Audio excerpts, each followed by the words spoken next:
So today I want to talk a little bit about auto exposure settings. And a lot of times we use auto exposure because it's just easier. The drone gets up, it makes the exposure for you, you don't have to worry about it. And it works most of the time. It's actually pretty accurate. And it will adjust for lighting. If the lighting should go behind a cloud and you're photographing something on the ground, it works just fine for that. The disadvantage of auto exposure is that it does adjust all the time. So if you're photographing on a cloudy day and the sun keeps going in and out of the clouds, your exposures are going to keep changing throughout your video, and it's not going to be good.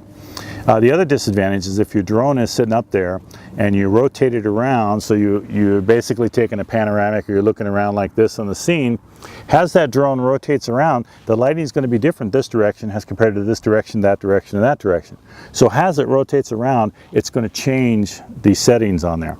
If you're shooting pictures and you want to put together a panoramic, each picture is going to have a different setting if you have it on auto exposure. So you don't always want to have it on auto exposure. Sometimes you do want your camera to be set on manual, because having it on auto exposure all the time is not really going to work every time. For example, if we had this drone and it's shooting me, it's going to circle around me like this. As it circles around, the background is going to change. The background is going to be darker when the sun is to the back of the drone, and it's going to be brighter when the drone is facing the sun. So your exposure is going to change, and if your main subject is myself, like it is right now, I'm in the shadow. We've had the camera opened up a little bit, so it's basically blowing out the background a little bit to get me exposed properly.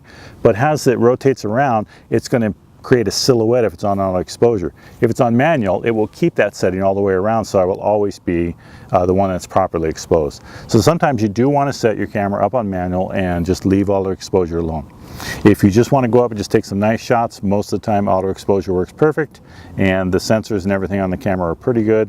But on cloudy days where the sun's going in and out, if you're circling around the subject, or if you want a subject backlit and you want to lighten up the subject itself even though it's in the shadow, you definitely want to convert over to manual exposure, and you can do that on your iPad or on the screen of your transmitter.